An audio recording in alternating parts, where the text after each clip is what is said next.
Hello, and welcome to The Porch with Alicia Barlow. Hi, I'm Alicia Barlow, author of The Porch, a place for enjoyment, conversation with people, reflection, and encouragement. Hello, everybody. It's good to be here again. I am here today with Mr. Steve Warren, who is the founder of an organization called Doing What I Can. And this organization goes out and feeds people who are homeless, who are hungry, who are in need. I met Mr. Warren, I guess maybe a year ago at one of the events here at Possibilities, he and his wife, and he started talking about this organization that he has started. And I tell you, it's a blessing to see what he has done. I really like the name Doing What I Can. I'm going to ask him to kind of tell us about how he came across that. But I find it so inviting that anyone can do what they can, even children. He has a program where children can decorate the bags. You may not want your 3- and 4-year-old or 5-year-old or however old your child may be going out to some of the places that he goes, you know. But you want them to know about the population that he provides support for and assists for. And you want them to be involved in that. And so the program that he has where children are able to decorate bags and encourage people through their decorations while they fill the bags with food. Steve, go ahead and kind of just talk about, your organization. How did you come up with your name and why? Alicia, thanks for wanting me to have me here to share what's going on in my life and doing what I can. Doing what I can really started from an idea probably somewhere around 45 years ago. I was living in Fort Worth, Texas. I was a salesman, so I was out on the streets all the time making sales calls. Well, one afternoon, it was middle of summer. It was hot, and I'd stopped to use a payphone. This was long before cell phones were available, and so I was sitting in this convenience store parking lot to use the phone, and I noticed this older gentleman, thin, dirty blue jeans that were probably 4 or 5 sizes too big for him. But he was digging through a dumpster looking for something to eat. And he pulled out what looked like a box of Church's fried chicken that maybe had a few French fries and part of a roll and maybe a wing in it, Well, I mean, he just stood right there and started eating. And I just thought, it was probably 100 degrees that day. And I thought, wow, this is a sad state of affairs when somebody's digging in a dumpster and eating. And that's probably the first time that I really noticed, saw someone that was suffering from homelessness or even hunger. Yes. So I, in my travels around Dallas and Fort Worth at that time, I started noticing people more and more that on the fringes, that back in a parking lot or an alley, things like this, behind a warehouse, it was nothing like we have today. But so I started giving a couple of dollars here, a couple of dollars there to people, just out of sympathy, I guess. And then, I continue to notice people and give a little bit of money here or there. And I don't know. I don't think a couple of dollars here or there really helps anybody. A lot of times I think it helps the person that is the giver more than the receiver because they feel like they're doing something. But then, we fast forward and I've been a friend of Byron's for 20 years or so through church. Okay. And you mentioned Byron. Mm-hmm. Byron is the president here at Possibilities, just in case someone says, well, who is Byron? Yes. So Byron asked me to come to the Possibilities PIP program 4 years or so ago. And he had asked me several times to come to it, and I always had an excuse. But finally I came, and I was just overwhelmed with, what people were doing out in our community. And, that I had no idea what was going on. So one of the ladies there kind of inspired me. She was making lunches, casseroles in her kitchen at home once a month and going out and feeding the, marginally housed homeless in her neighborhood. So I thought, wow, I can do something like that. Yeah. So my wife and I started out in Norman making 25 ham sandwiches, a sack lunch twice a month, and going around Norman. Didn't take long to give out 25 lunches. And this was, 4 years or so ago.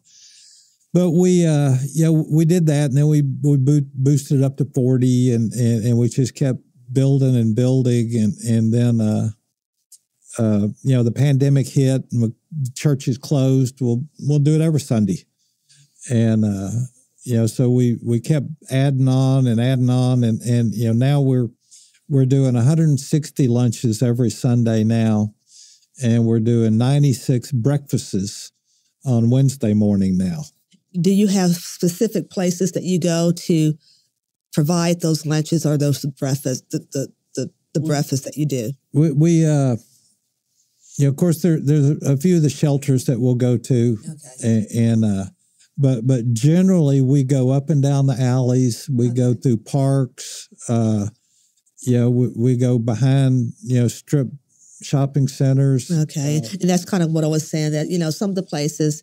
How did you come up with the word doing your name? Because I really like that. And like I said before, it helps to involve a whole family. Right. From children to adults. Yep. And, you mentioned you go behind alleys and, you go to places that maybe children maybe shouldn't go. Yes. But you want children to know that about helping other people. Yeah. And so now I'll go back to the Doing What I Can name. When we're coming up with, we've got this nonprofit we're putting together, and we need to put a name on it. And I had seen people in my life that gave money, materials, whatever, to different organizations. And I saw over and over in my life that people, I felt like they gave for one reason, because they wanted recognition. And they had deep pockets. They could give money that would really make an impact to, whatever the cause was. But I just felt like they wouldn't give it unless they got the recognition. And then there's so many people that are given to those different organizations that don't have the money to give big sums. So it came to me the story in the Bible about the widow lady that gave out of her poverty. And, so she was doing what she could out of her poverty. And the people with all the money were given large amounts and getting all the recognition. So we came up with this name, Doing What I Can, to really benefit the people that don't have a lot of money, don't have a lot of resources, but want to find a way to help their community and make their community better. And now we've got people that give us small donations. It adds up. I've got a couple of retired ladies that are, I guess they're shut-ins, that I take sacks by and put them on their front porch, and then they'll decorate them for us. And then they'll text me that they're done, and I'll go back by and pick them up and leave them some more. And that in itself is a blessing, because it really... They're part of it, is the people that give the big money. Yeah. But then as far as the children, we when we're putting our lunches together, we line up the sacks on tables. And so we got 160 sacks there, and we're putting one item at a time in. And we have families that'll come and they'll have children that, 6, 7, 8 years old. And the mom may be holding this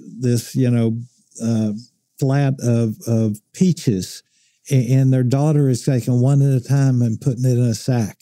Well, that to me, the mother is teaching her daughter how to give back to the community. It's a small thing and it's a slow process, but I just feel if as parents, as adults, if we can instill in our children the need for giving back to the community, however you can do that, however small or large you can do it, that when these children become adults, it's going to be ingrained in them that I have to give back to my community. And our community is going to be so much stronger because of it. Yeah. So, the doing what I can is really addressed to the small donors, the people that can come out, and help us for an hour on Sunday, put lunches together. That's the people that make it happen. That the boots on the ground, so to speak, that are going to get out there and get dirty and they don't get much recognition, but they're doing what they can. Okay, I love it. And so there's the places that you go. Is it just still in Norman, or do you kind of go across Oklahoma City Norman area? And Oklahoma City. So since we're in Norman, we go through on a Sunday. We'll go through Norman several times, drive around town, and then we come up to Oklahoma City, and we formed a pretty good relationship with Joe's Addiction, which is a coffee shop in Valley Brook, southeast Oklahoma City, that was really designed and opened for people that are experiencing homelessness, the people that are down and out. You could go in there and you can get your latte, whatever, just like you do any other coffee shop. But they also have, anybody can come in and get a free cup of coffee anytime. But what Jamie, the lady that runs it, what she has put together there is just amazing, because you'll have this little coffee shop with maybe 30 or 40, 50 people in there, maybe, seeking refuge from the heat or from the cold, just, someplace to sit. And, it works. There are arguments and conflicts that happen, but generally it just works. And so we started this relationship several years ago by just pulling in the parking lot where we saw a bunch of people sitting on a Sunday afternoon. And now we can pull in there and we can give out 60, 70, 80 lunches right there. Wow. And there's another instance on doing what I can. There's a couple there that are retirement age plus. Okay. And they're what I would say marginally housed, probably generational poverty, probably some alcohol, this kind of stuff has come into their life. So you provide too. They don't just have to be all homeless. No. It could be just people that are down and out, that are in need. Yep. We ask one question. Are you hungry? And that's a yes or a no. And if that is yes, I can solve that problem for you right now. If they have a problem of I need housing, or I need medical attention, or I need a driver's license, or I need anything like that, I can't help you, but I can direct you to those resources. But my thing is, we're going to provide a meal. Okay. We're going to solve this one problem today. Are you hungry? And if you are hungry, I have got a meal here that will probably last you 2 meals. Okay. So we're going to solve that problem for today. And I'm going to let people that are much more skilled, smarter than me, have more money or whatever, solve all those other problems. We're just going to deal with one thing. Are you hungry? And being hungry is a big thing. It is. It is a big thing. I have never been hungry in my life that I couldn't walk in the kitchen and get something to eat, hop in the car and go down and get the drive-through or something. Never been in that situation where your stomach's growling and there's nothing to eat. And it just breaks my heart to see people that, on a Sunday afternoon and they're just so thankful. And they'll say, oh, I'm so thankful for this. I haven't eaten in 2 days. Mm-hmm. And it's not something that you can imagine. No. Well, when I think I've already eaten twice today. So it's humbling. What a blessing it is. I look at these people that God loves them just as much as he loves me or you or anyone listening to this. We're all in this together. And it just breaks my heart to see people in my community suffering this way. Yeah. So people who are listening and who are in the Oklahoma City, Norman, metro area, who are maybe wanting to volunteer or donate, how can they get in touch with you? What is it that they can do to support this organization that you have? We've got a Facebook page called Doing What I Can. We've got a website, doingwhaticanok.org. And there's a QR code on the website where people can donate. And I'll just have to say that every penny that we get goes into buying food and resources for our neighbors that we're trying to serve. We have no paid employees. A lot of the resources comes out of my pocket, which I'm more than happy to do it. God has blessed me, and I'm just so thankful that I can bless others as a result of my blessings. So you gave your Facebook page and your website page. What if someone has, say, food items? They're going to the grocery store and they say, you know what, I remember that Doing What I Can. I'm just going to pick up some things, but I want to get this to them. Is there a way that they can bring food items to you? And then if they want to volunteer to help with passing out or even filling bags or whatever, how can they get in touch with you to even do those things? They could get in touch with me through our website or on Facebook. And we meet on Sunday mornings.